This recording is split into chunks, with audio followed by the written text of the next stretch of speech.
In this session, we are going to do something very cool. We are going to create a business process using a kiosk and a blueprint. As you see, when I was explaining what we are going to do today, I started with the strategy and then the tools. The strategy will be to create a process for a salesperson.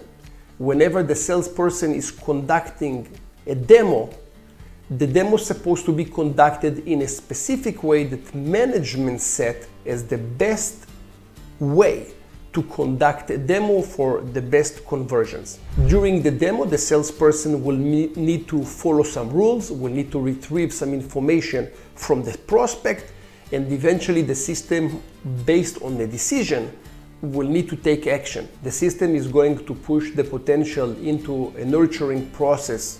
So maybe in the future we are going to have more business with them, or maybe we'll send a proposal or something else. So based on the demo status, we'll know what will be the next step. Only then we are going to apply this logic on the tools. And the tools that we are going to use today will be Zoho CRM Blueprint and Zoho CRM Kiosk. Two different tools that are going to work together. Super powerful. For the people that don't know me, my name is Lior Isaac. I am the CEO of Amazing Business Results. We are a Zoho premium partner. I am doing CRM systems for about 1 million years or so.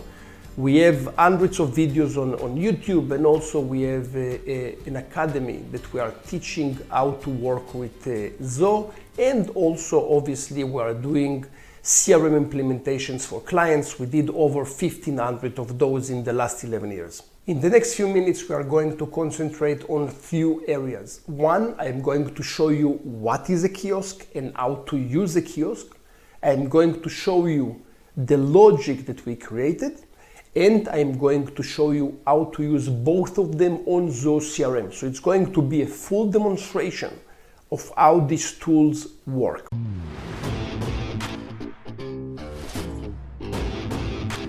Let's start with the kiosk.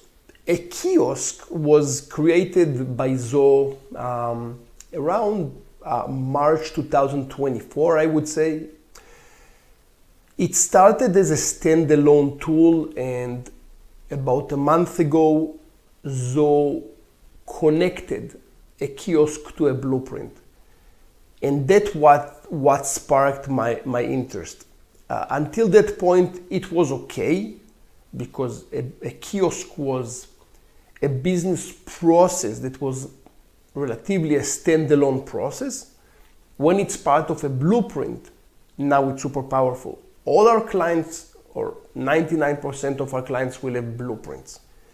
This is a way to force a business process on employees, which I think it's necessary if you're a company more than one employee.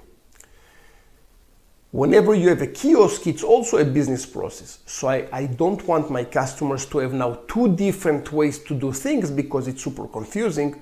Therefore, blueprint is always the winner. Now that I can connect a kiosk with a blueprint, it's awesome.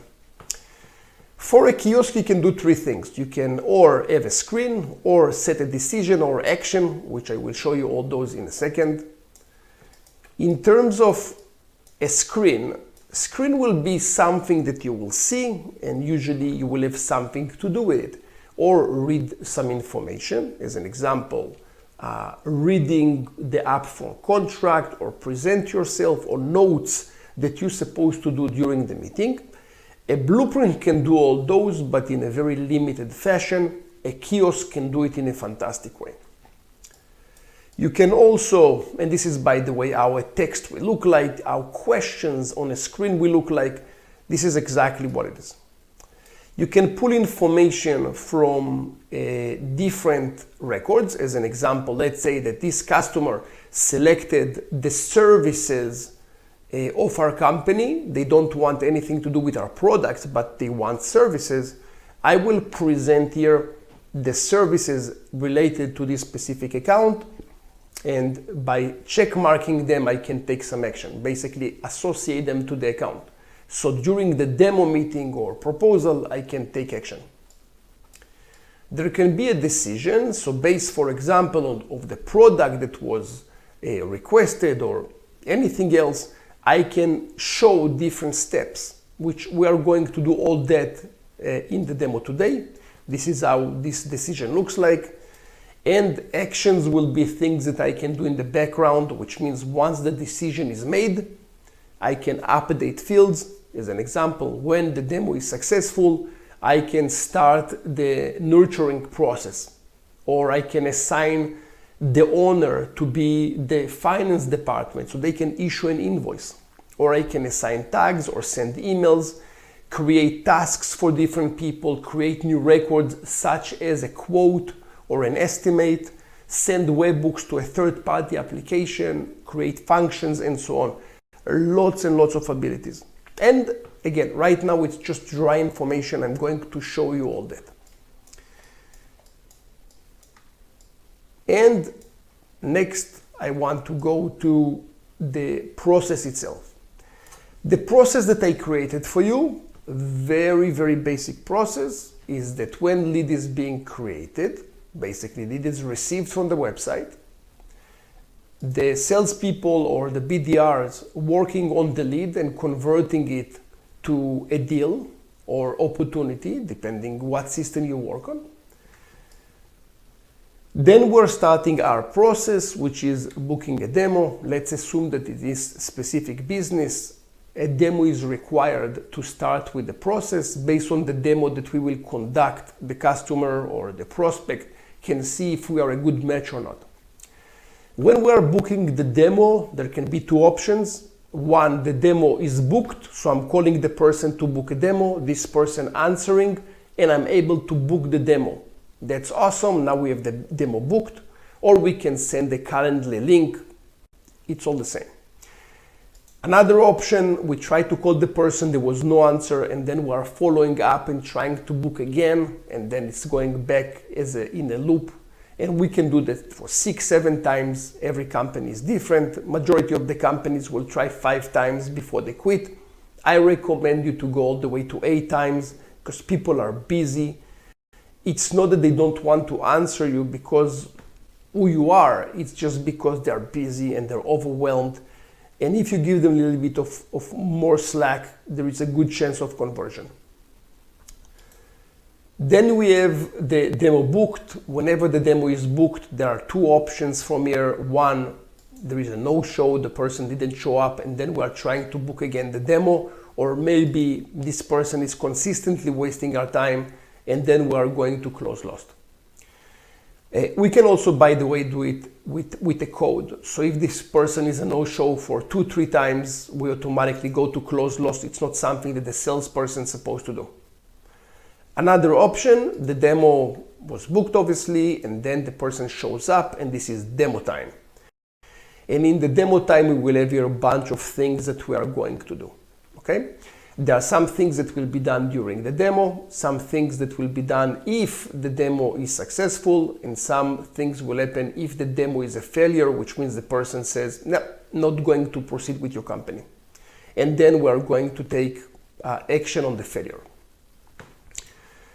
If you will see here, I have here on the left side, that will be the blueprint part, those transitions. On the right side, it will be the kiosk. We always start with a Lucid chart. So we always start with some kind of a visual representation of what's going on. The main reason behind the visual representation is that anybody understands visual. We all see it, we got it. That can be presented to a developer that is super technical, that can be presented to the management level of the prospect, which they are super in the eye level details, that can be presented to a content writer. Everybody understands that versus to a long, heavy specification document with lots of text that no one reads. It's a waste of money and waste of time. We're doing it for 11 years. That's the best thing that we found in terms of creating a specification document. That will be the Lucid. Once I have the specifications, only then I can go to the next step, and this is how to implement all that on the CRM. On the CRM side, I will show you what is a blueprint and also what is a kiosk. For the people that likes to know how to create a blueprint, please refer to other YouTube videos that I created about this topic or go to one of my courses. There is lots of information about how to create a blueprint. It's a big topic. And in this session, I'm going to show you how to create a kiosk. If I will go here to the opportunity or a deal, you can see that I have here a button. This button will be part of the blueprint. If I will go here, you can see that I will start with a new lead was created, and then the lead was converted, and then we are going to book a demo. So this is the next step. Once I will click on the button book a demo, I will move to demo booked or a follow-up is required. What I want to show you in the process is that whenever I am in the process of a blueprint, I don't have the need to go and click on different areas in the CRM. And that's what most people are getting confused. If I would need to explain my salesperson that when a demo is booked, you need to click here. If the demo is not booked, click here. And if there is no answer, you need to redo it again and remember to call again tomorrow. All those are completely will never happen because humans cannot follow processes like that. This is more for machines. So here, the only thing that I need my salesperson to do is concentrate on this area. Whenever you need to book a demo, you click on book a demo. The system will ask you different things.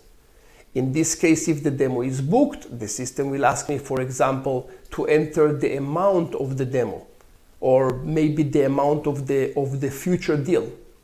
If I will refuse to do that, the system will not let me proceed, which means I'm stuck on this part, which means employees must provide this information and must go through the steps that I'm giving them.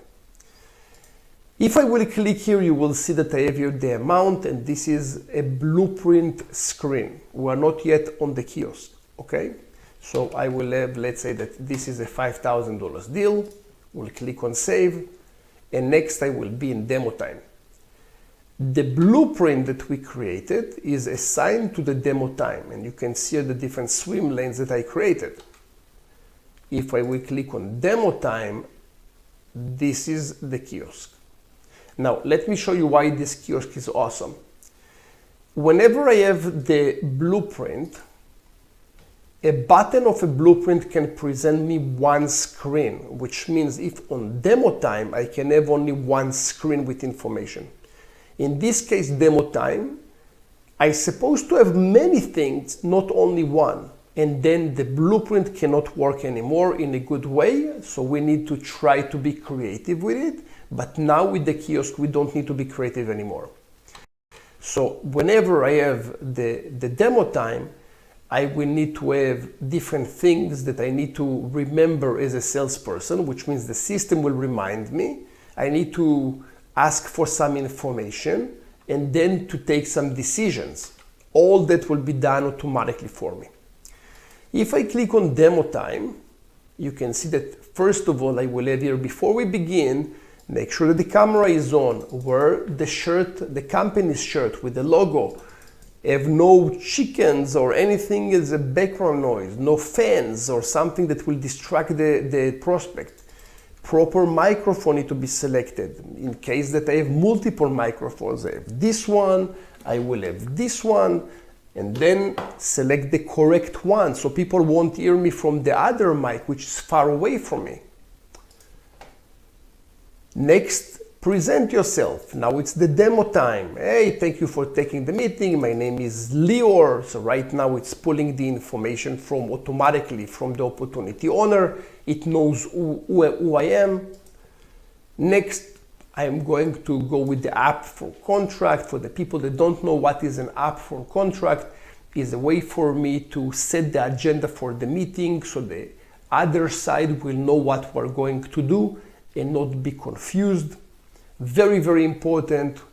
Okay, the goal of today's demo is to give you a clear overview, blah, blah, blah. And I have here everything that I must say as part of the process. This is not a nice to have, this is mandatory. If I will need my salespeople to remember to do it, it will never happen. Next, I will have some questions that I need to ask during the demo. For example, number of employees, if your service or products industry, if this is an urgent solution that you need or not. Maybe I will pull some information, and any information can be pulled to show you on screen so you will know what's going on. Maybe this information will be from a questionnaire that was sent to them, and you need to know this data during the demo. All that can be presented to you. And eventually I need to select if this demo was a success or a failure. It might be that the client will say, wow, it was fantastic demo, I'm waiting for a proposal. Or they will say, you know what, I'm not sure that this is an interest to me. If it was successful or failure, I will select it here, and based on that there will be a decision which I will show you in the backend in a second. If I will say that that was a success, the system will ask me, okay, wonderful, when we're supposed to start following up with this person. And let's assume that starting tomorrow, we need to start having those follow-ups. I will click on done, and this process is over. As you can see, during the demo time, I was able to have multiple screens, and this is why we have the kiosk. Let's jump to the backend. In order for you to go to a blueprint, you will need to go to the setup, and then you will go under process management, you will go to blueprint, and you select the blueprint that you want to work on. If you don't have any, you click on create blueprint and start from there. As you can see, the blueprint that I created, let me just delete those. I already created this video, by the way, and the camera was not working, so I'm redoing it with a smile. Okay, so this is a very, very basic blueprint. Usually we have much more sophisticated blueprints, but that's something very basic just to show you how it works. We have here a demo. Whenever we need to book a demo, there is a chance that we need to have a follow-up, or the demo was booked. If the demo was booked, we have the demo time or a no-show. Both options can take place. And in the demo time, I selected the kiosk. While I clicked on demo booked, you saw that I selected the amount, and this is the amount that I have here. I clicked on add, and then I selected the amount. This is how this field shows here. And if I want, I can select more fields to show in this process. Okay, so you can have more than one, but you can have less than 10. So you are a little bit limited. In a kiosk, you're not really limited. In the demo time, while I'm on the during, let me just reset that, I click on add, and then you can see a new option that was added a month ago, and that's kiosk. Once I click on the kiosk, I will have all my kiosks, and I can associate the right kiosk to the process, and then click on republish. This is how you assign a kiosk to a blueprint. A very common question, I'm just thinking if it's the right time to talk about it, probably it is. Sometimes people will come to us, business owners, and will ask, how much is a blueprint? And this is a question that do not have an answer, and I will explain why. A blueprint is a strategy. You might have a blueprint that will ask few questions, or you can have a very long blueprint with lots of brain behind it. As an example, when I will conduct the demo, if it's a no-show, it will automatically send an email to the person to book a new appointment. There will be a link in the email to book the appointment.